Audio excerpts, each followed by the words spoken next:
Ooh, I got a sir. I like it. All right. Last time you guys worked on homework 3, which was this graphing page.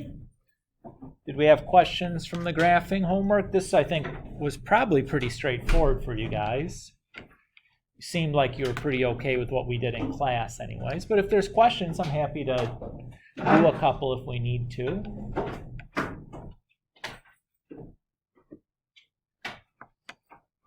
Okay, well, that's what I thought. And, well, Maddie? Can you say number 2? I just want to make sure I get it right. I feel like Well,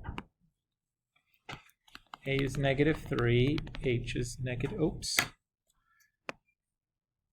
don't want to do it here.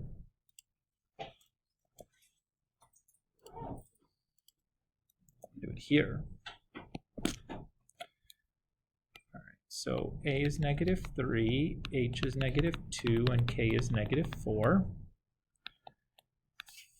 Oops. So H plus 0, and then A times 0 plus K, and then H plus 1 squared, and then A times 1 or minus 4, and we'll just kind of keep on going. It's 2, and that's -10. And the next one should be 7, and that would be -13. And the last one would be 14, and that would be -16. Have you done the bottom one again? It's Well, this was A times 4 plus K to positive infinity. My range goes from -infinity up to -4.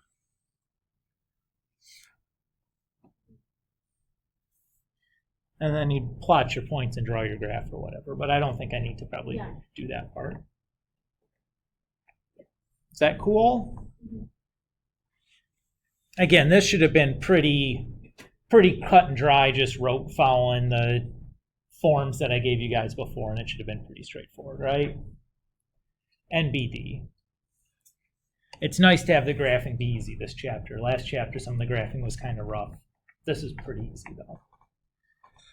Much better behaved class of functions than those pesky rational functions that are naughty.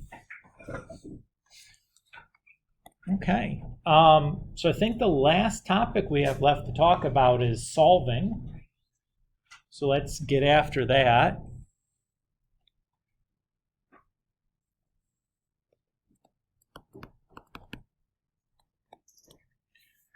And I'm just going to kind of go through and do some different situations. I'm not going to write down anything kind of in general. We're just going to kind of show you some different situations and talk about the strategies involved in those. Sound good? Okay.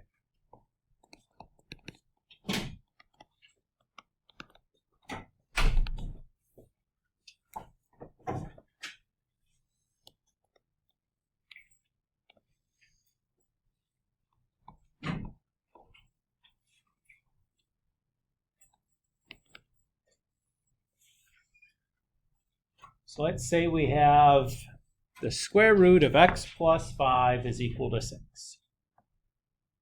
The goal is to solve for x. Kind of the first thing I'd want to do is to isolate my radical.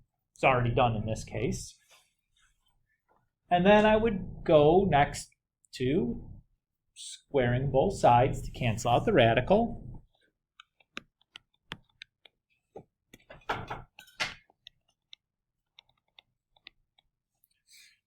And then I can just subtract 5 from both sides.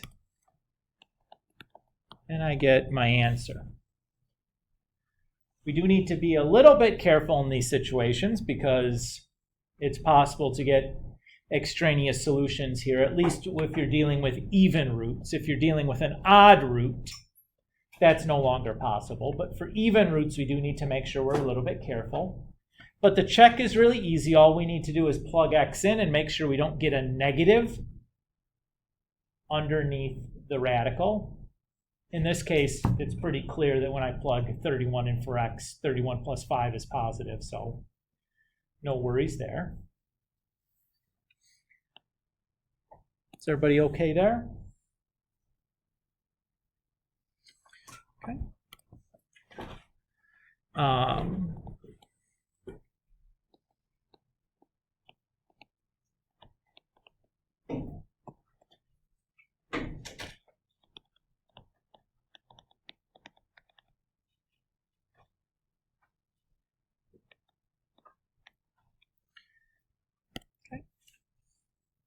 So if I have negative 3 times the cube root of 5 minus 2x plus 7 equals 13, we'd begin by isolating the radical. So we'll subtract 7 from both sides.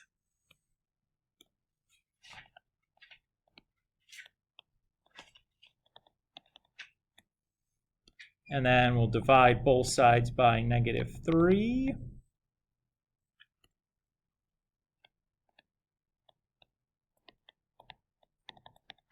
Now I notice here that I have my radical equal to a negative number. Is this okay? Well, what kind of radical do I have? Yeah, it's an odd root. Is it okay for an odd root to equal a negative? Yes. So I'm going to keep going. If this was an even root equaling a negative, I could stop here and just say there's no solution, right? But I remember I can take the odd root of a negative number and get a negative number back. So I do need to keep going. Everybody's okay there? Okay, so to cancel out the cube root, we'll just cube both sides.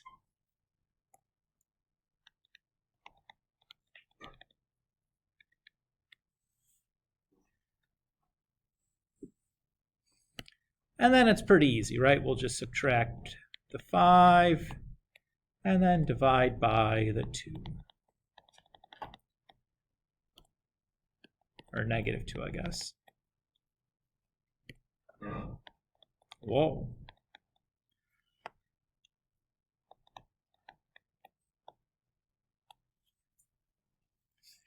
And because this problem was an odd root problem, I don't need to worry about checking for an extraneous. The extraneous can only happen on even roots.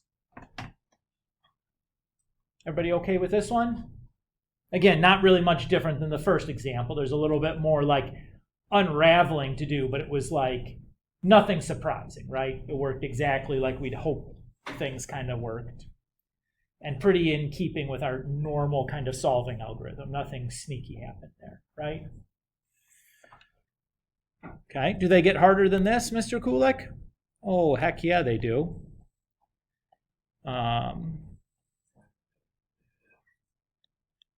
What?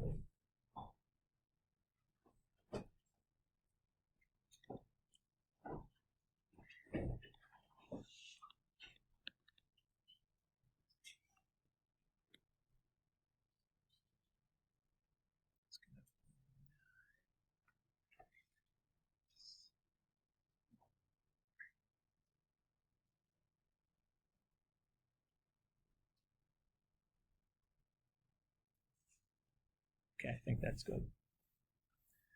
Okay. So this one is a little bit different. Notice what's different about this one than the previous ones that we've done. Yeah, if x is inside a radical and x is outside of a radical.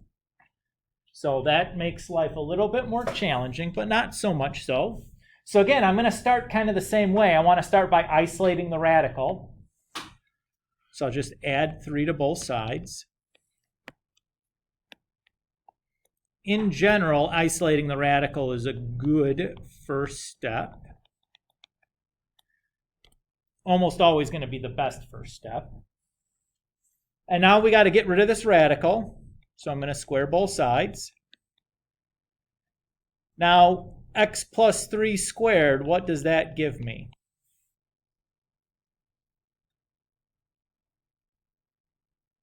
Think carefully before you answer. X plus 3 squared What do I get when I do that? What? You do have to FOIL it, yes. Do not write x squared plus 9. Ooh, that makes math teachers angry. So I'm going to skip writing down the FOILing because I trust that most of us can do that effectively on our own. Oh, pooper scoopers. I wanted this to be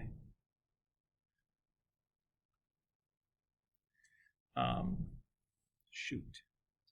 Can I change this problem just a little bit? We haven't gotten to the part that I want to change. I just want to change that part to be 2 minus 2x. Sorry. I thought I had that worked out in my head, but sometimes the best laid plans of mice and men, you know? Okay. So what kind of an equation has this turned into? Went from being a square root equation into a quadratic, right? Because you see the x squared on there. To solve a quadratic, what should we do? Let's get it equal to 0, and then we can either try to factor it or use the quadratic formula, right? Everybody's good with that?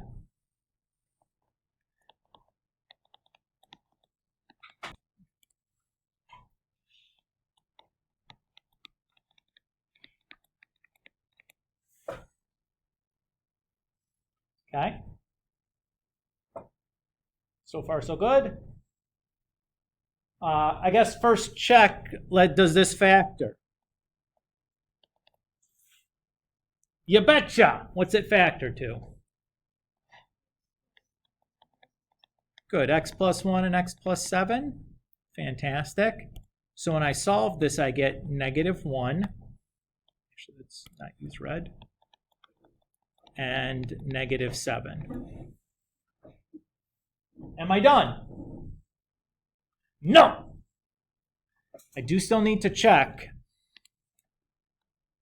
So if I take this and plug it back into the original, 2 minus 2 times -1 is 4. That's fine.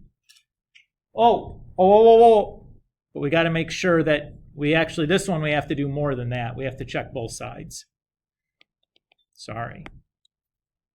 Because I have this x now outside of my thingamajigger.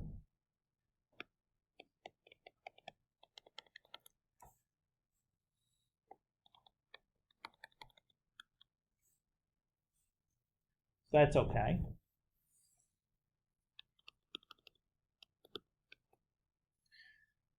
So -2 times -7 is 14, so that's square root 16 minus 3 should equal -7.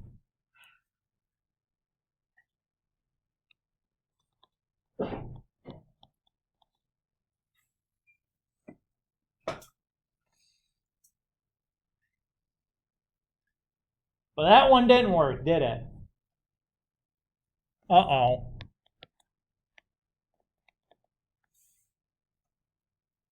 Will that always be the case? That one works and one doesn't? No. They could both work. Neither could work. Or one would work and one doesn't. All three of those things are possible. I'm not going to give you an example showing you that, but just tell you and ask you to take my word for it. But not so bad, right? Still basically the same procedure as before, but instead of having a linear equation at the end, we had a quadratic at the end. But, you know, we should be getting pretty good at solving those. We've had a lot of practice over the last several chapters. That's come up a lot. So far, so good, everybody? Okay. What if I have...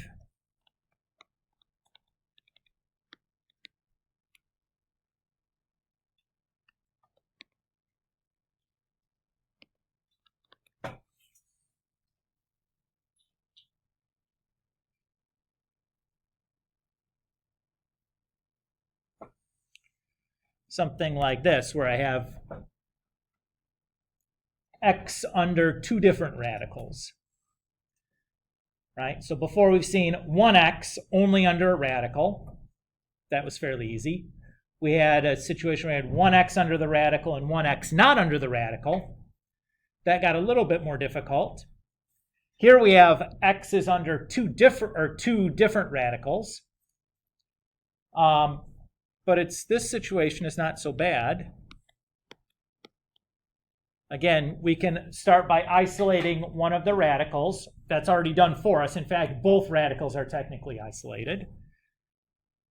So we can just raise both sides to the fourth power to cancel out those fourth roots.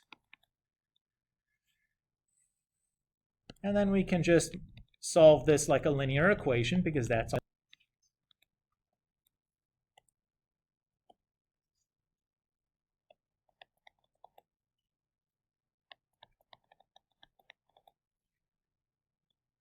And I boxed that because I checked by plugging it back into both of these radicals to make sure that I'm getting a non-negative under each, which I am. Right? The first one is 7 2/7, and the next one is going to be 8 minus 5/7, which is also 7 2/7, and both of them are positive, so we're good. Everybody's okay there? Here's the worst situation.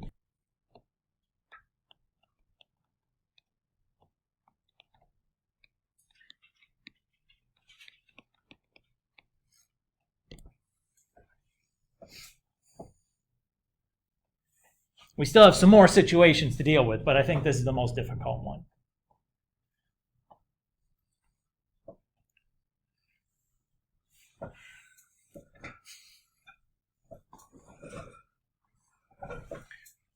So here I have two x's. Both of them are under radicals, but I also have some stuff that's not under a radical. This is crummy palooza. So the first thing you'd want to do is isolate one of the two radicals. Well, the radical on the right is already isolated, right? So I'm not going to worry about moving anything around. I'm just going to go ahead and square both sides. Notice that I have to square both sides. I can't square individual terms. That's not how solving works. So on the right-hand side, I just get x minus. But on the left-hand side, what am I going to have to do?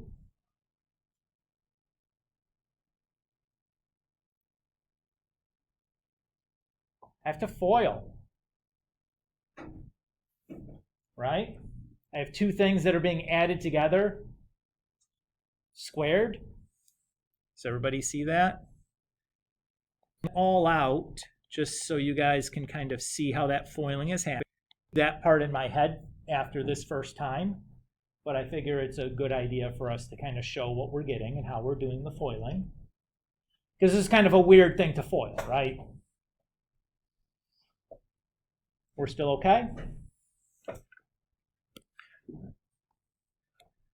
So I'll multiply the firsts together. And then the outers.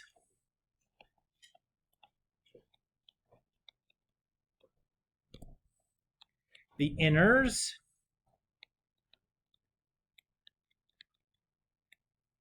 And the last.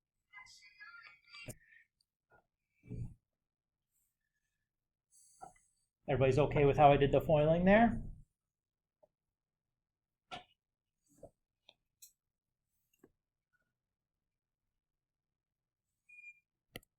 So I notice on the first piece, the squared is going to cancel the square root.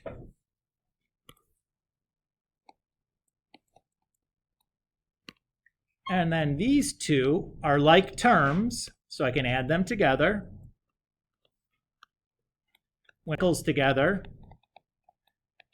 I only add the coefficients. The radical part stays the same.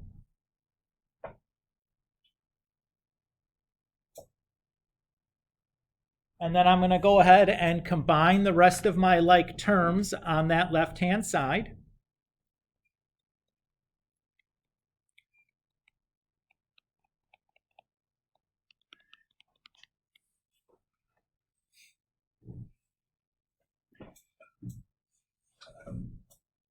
And now I'm going to start over. And I'm going to isolate the remaining radical and then square both sides again. So subtract x from both sides, and then subtract 9 from both sides.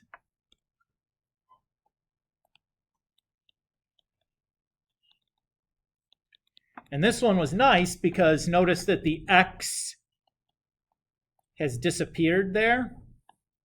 So at least I don't have a quadratic at the end to deal with. That can happen though.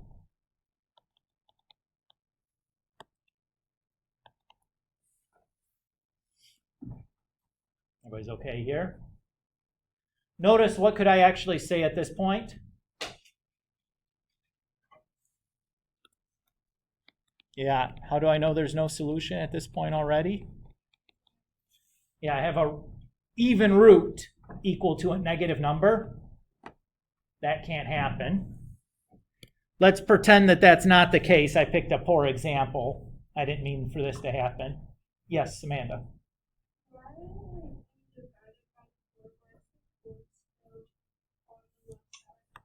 I made a mistake. Thank you. Excellent point. Thank you.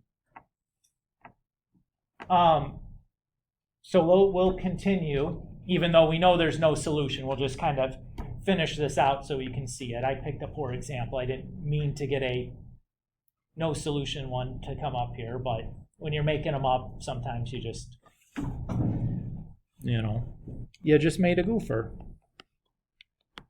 That's all I did.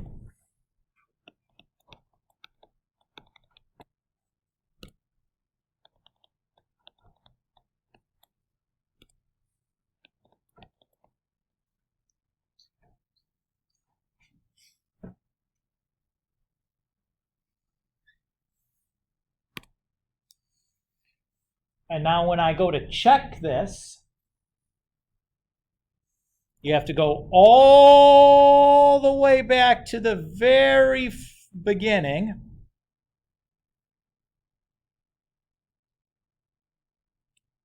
And we're plugging in here.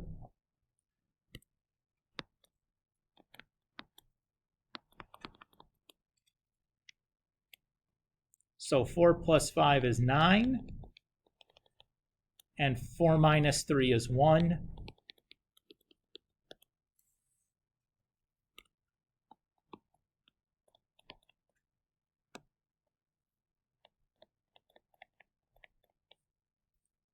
So again, we get no solution there. So if you missed the no solution that we noticed earlier on, no big deal, right? We still caught it at the end.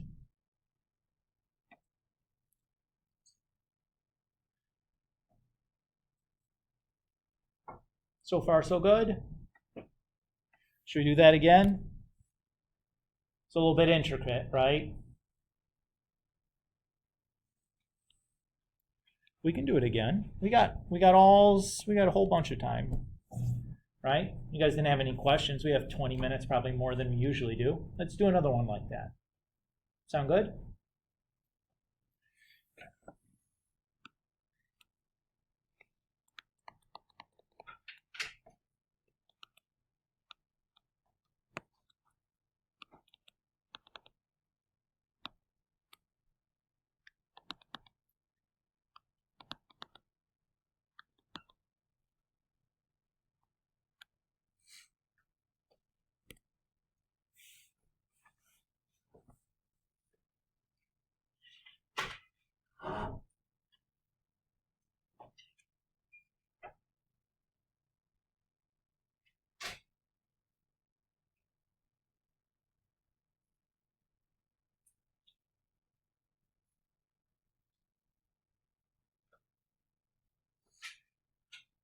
Oh, What should I do first on this problem? Good. Isolate a radical. So either I should subtract 4 from both sides to isolate the left-hand side or subtract 8 from both sides to isolate the right-hand side. It doesn't really matter. I'm going to subtract 4 because, well, I don't really want to generate any extra negative signs if I don't need to do that. You know what I mean? You guys get it. Not that the negative signs are that big of a deal, but if I don't have to deal with them, let's not deal with them.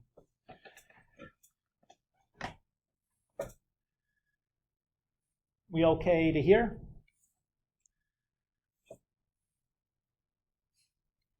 Then what?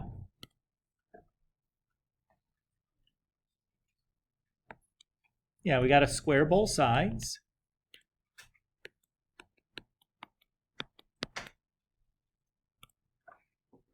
So the left-hand side just becomes 3x plus 5.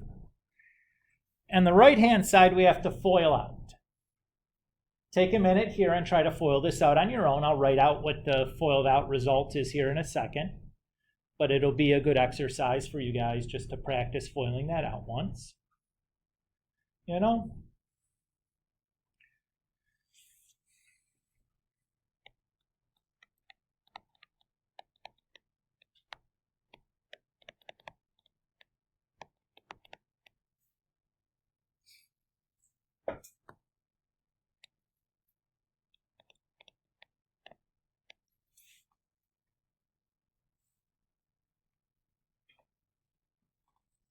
So I've written out the FOILed out result there. If you wanted to check what you did.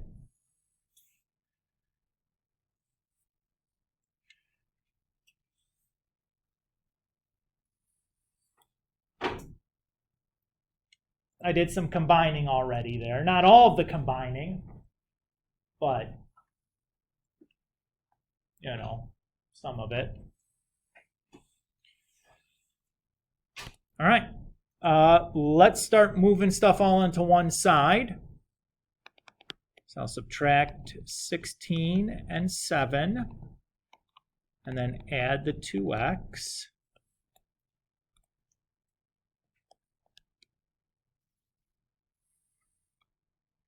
that minus 18?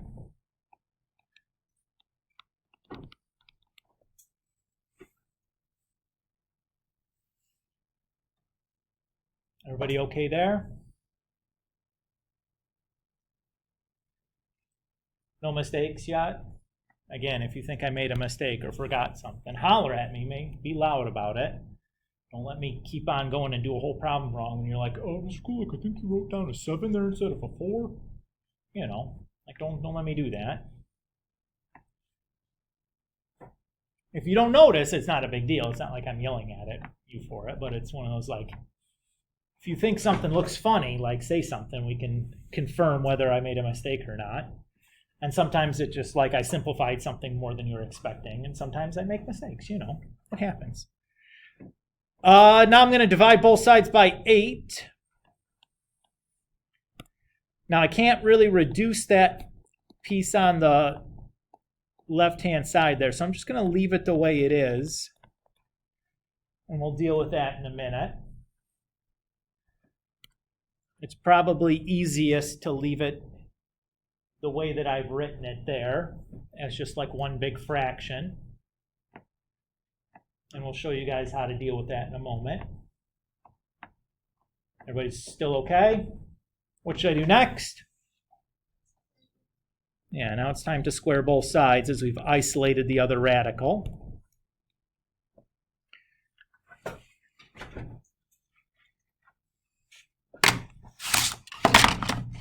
So I'm going to FOIL that out in my head.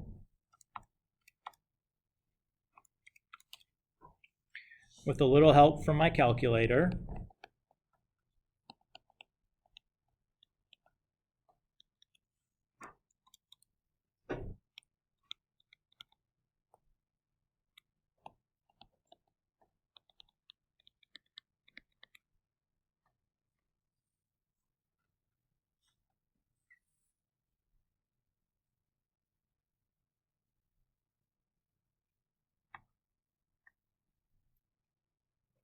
Is everybody okay with what I did there? Now, the easiest thing to do, I think, at this point is I'm just going to multiply both sides by 64 to get rid of the fraction there. I don't know about you, but I don't really like having to deal with fractions if I don't have to. So I'm just going to get it on out of here. You know? Get.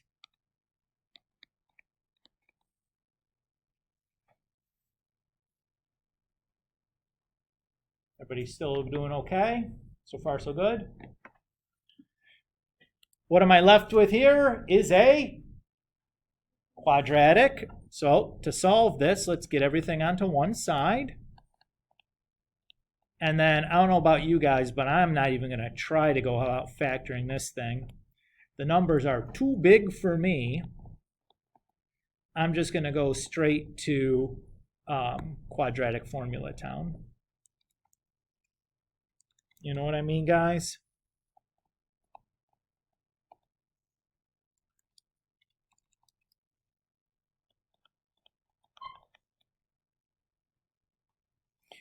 And I can tell there's no greatest common factor, since the only factor in the coefficient is 5 and 25, and clearly the other two coefficients aren't divisible by 5.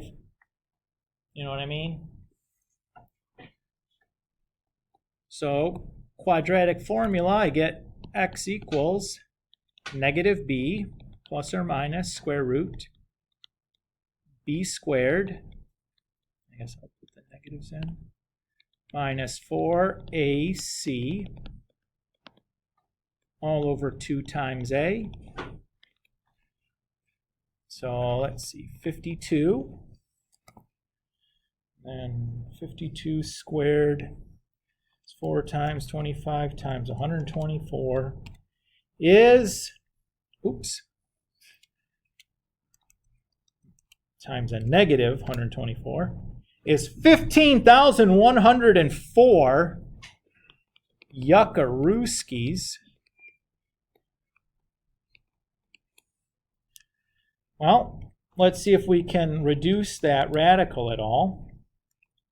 So I'm just going to do a prime factorization. 4, 5, 6, 7, 8.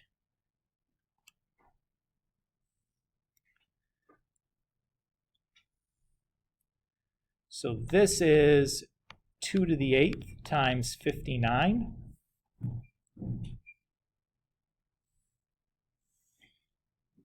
And the square root of 2 to the 8th is 16.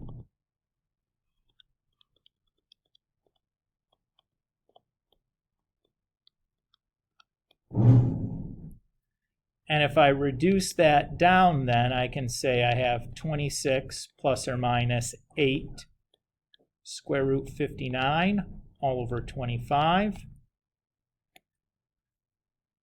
And that's as good as she can get, I think.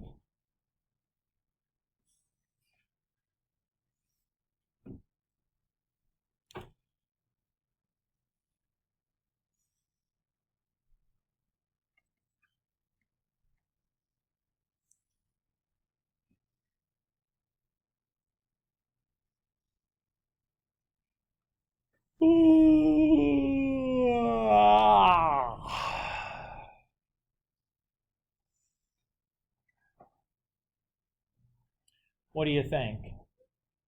That's maybe the worst kind of case example, is there's just a lot to do, right? None of the individual steps themselves are that difficult, but it takes a while. There's a lot of kind of hoops to jump through there because you really have to go about canceling the radical twice. So there's a lot of foiling that we ended up having to do in that, and just it was a little tough, right? Not the easiest problem in the world, but doable. What do you guys think on those? It's okay? And again, I didn't bother to check this. I probably should, because it's possible that one or both of these give me a negative underneath my radical, right? I boxed that up a little bit too fast. right? I still need to go back and check that. So I would get a decimal out of these to do the checking with, because, well, quite frankly, I don't want to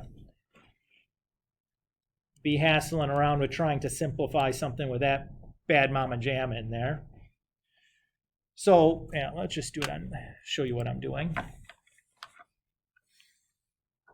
It'd be the easiest way to do this is to let you guys look. If this thing wants to actually show up.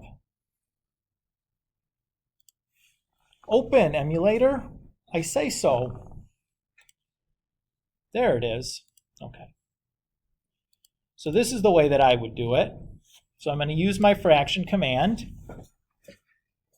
And I'll do 26 minus 8 times square root 59 over 25.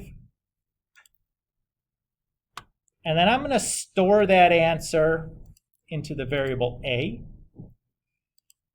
so that I can use it here in a minute. And then I'm going to recall what I just typed in by pressing second and enter. That'll get you the last, or get you things that you've previously typed in. Change the minus to a plus. Get that number, and I'm going to store that into b.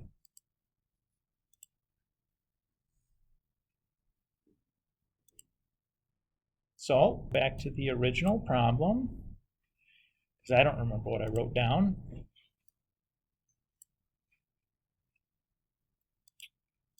So I'm going to do 3 times a plus 5 plus 4. And then 7 minus 2 times a plus 8. So that didn't work. Everybody agree? And now we'll try the same thing with b. So I'm just going to go ahead and go back, update that to be a b, press enter,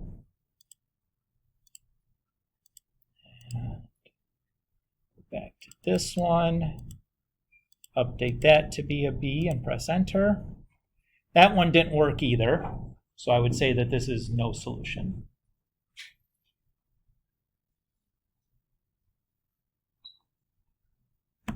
Okie dokie. Almost forgot to check it.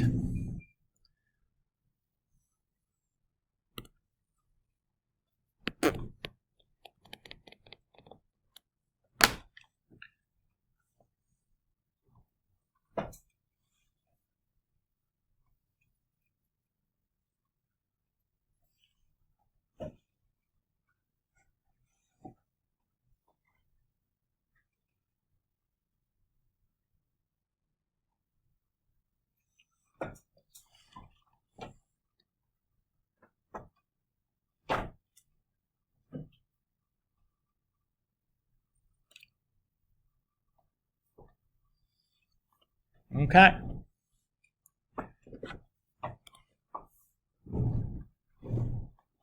Still doing okay here. Couple more problem types I want to go through, and then we'll be done here for the day. So I've got a couple more examples to run through. What letter are we on? Somebody have the letter handy in my examples? Am I on like F or G or G? Thanks, dudes. All right, let's say we have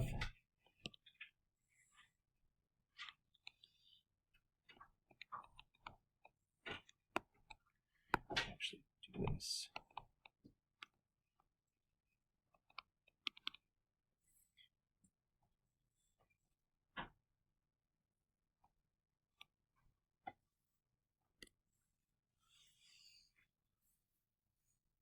Oops. Let's make that plus 10. Okay.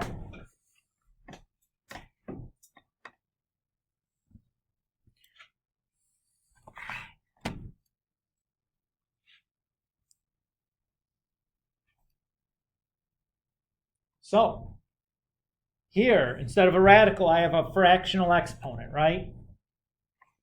Agreed? But we know that's still the same thing as really a radical, right? Because we remember that the nth root of x to the m is x to the m over n. So I'm really going to kind of treat this the same way. So I'm going to start by isolating that fractional exponent. So we'll just subtract 10 from both sides.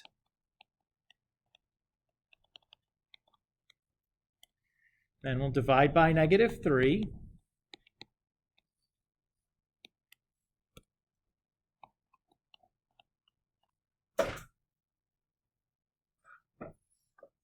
So far, so good.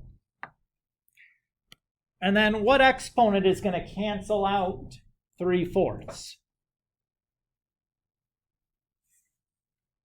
So I'm going to do something to both sides. What should I do to both sides? I'm going to use the exponent 4/3, right? Because when I have an exponent of an exponent, they multiply.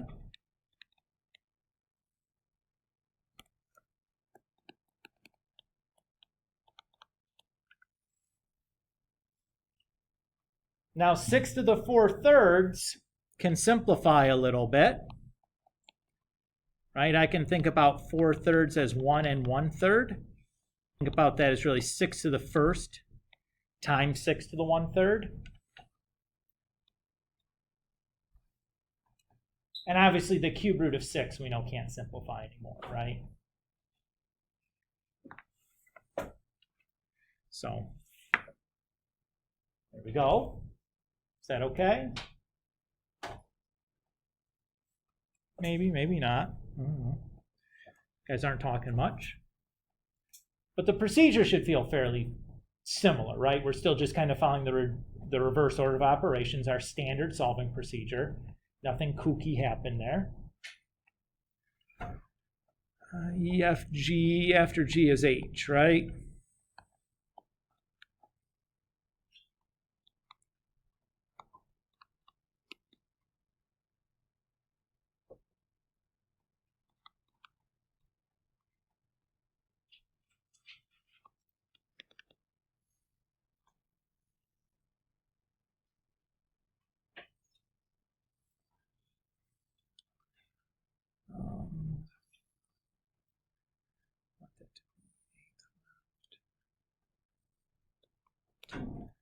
Okay.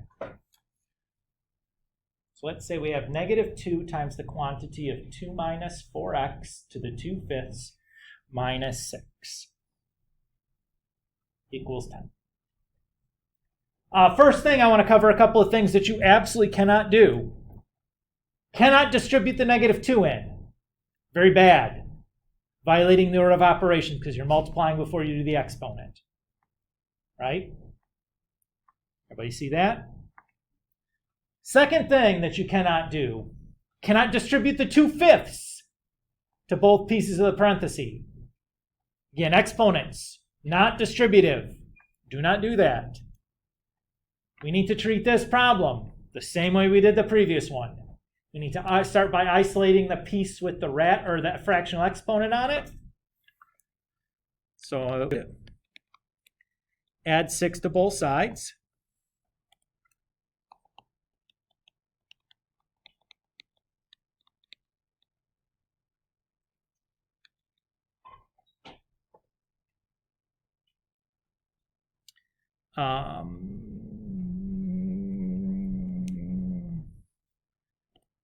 I want to change this 10.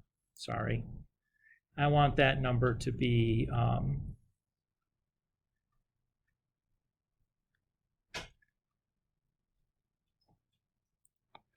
-14. No, -22. Sorry. I said I'm sorry. Gosh darn it.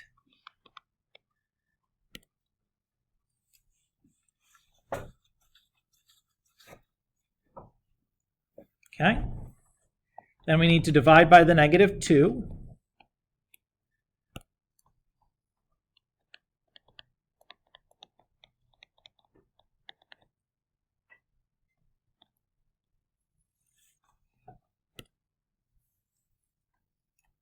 Still everybody's okay?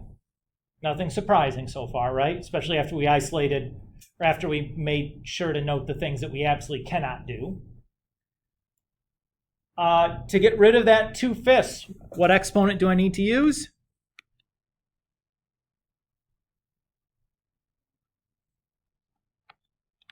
Five halves, right? Everybody agree?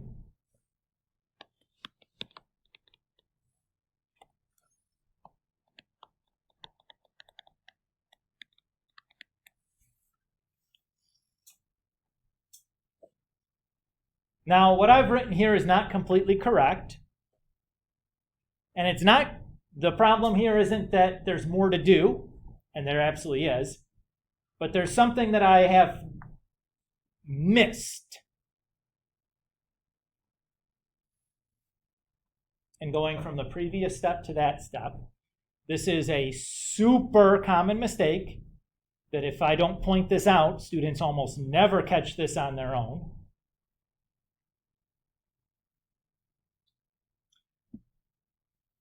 I'll give you a hint. It has to do with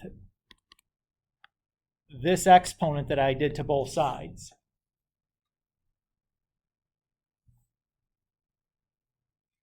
What radical am I really using to both sides here?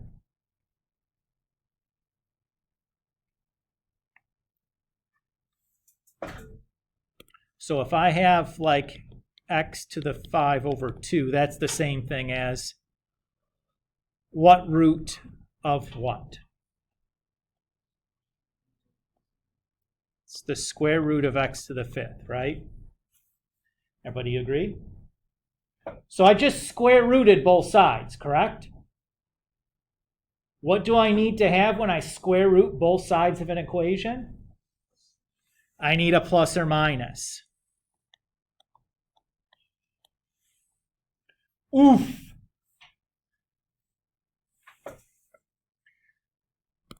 So, if this is even, we need a plus or minus. So if the denominator of that exponent that you're doing to both sides is an even number, we need to make sure we include a plus or minus. Yikes! Kind of rough. But we'll get over it. It's not that bad, right?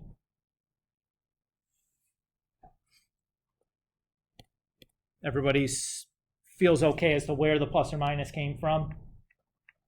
And now that we've kind of established like why that's showing up, it's kind of obvious, but it's easy to forget to look for it, right? So it's easy to forget even with the square roots to include the plus or minus. I still catch some of us doing that on not an infrequent basis.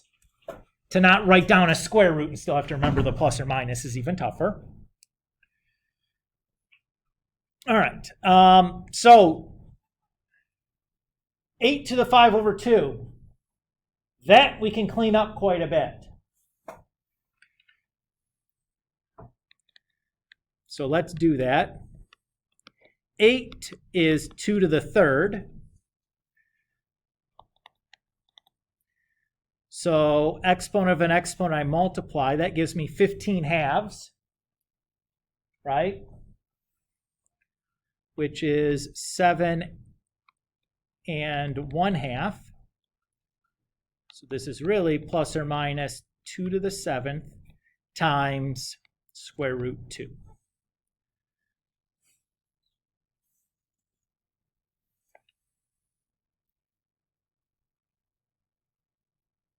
So far, so good?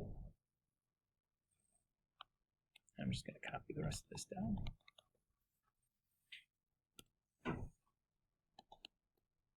So now subtract the 2 over.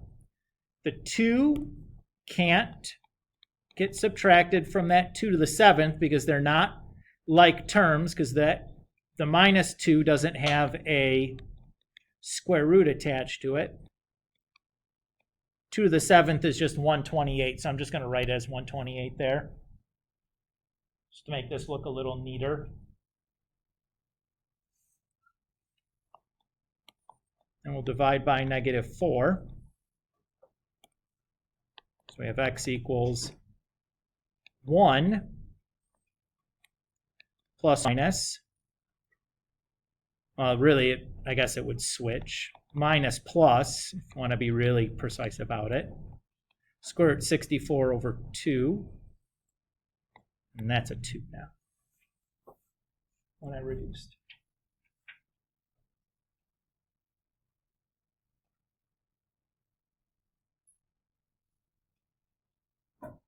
Everybody's okay? Do I need to check this one? Oof. That's a question and a half, Mr. Kulik. Here's your answer. If I go back to the original problem, this problem is really an odd root problem, correct? Do I need to check odd roots? Nope. Oh, that's nice at least. The example prior to that, should I have checked that one though? Yup. Did it work? Yup. Did I forget to check it and say that I checked it? Yup. So you caught me. What do you guys think? So there's a pretty, yeah, Emily.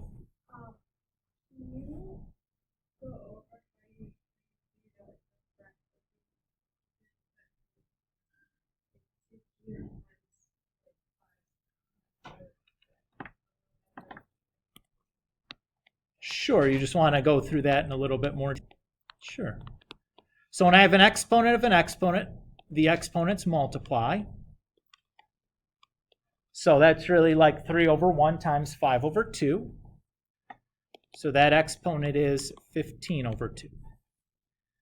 Happy there? Okay. What I did then is I wrote 15 over 2 as a mixed number. So like if I divide 15 by 2, I get 7 remainder 1. So like 7.5. And then what I'm doing here is I'm using this property of exponents in reverse. So I'm going kind of that direction, which allows me to say that's 2 to the 7th and then 2 to the 1/2. Is that the piece that you needed? Yeah. Yep. The other way you could think about this also is you could turn this into like the square root of 2 to the 15th if you wanted to. And then just mess around with it that way. That's okay also. I figure since I've already have the fractional exponents, it's pretty easy to deal with it, just making mixed numbers there. But you could turn it into a radical at that point and simplify that way also. That would be okay. Whatever you're comfortable with. All right, so we've seen a wide variety of these kind of solving problems, right? Some of them were pretty straightforward and simple. Some of them took a little bit more work. Hopefully they all feel reasonably approachable.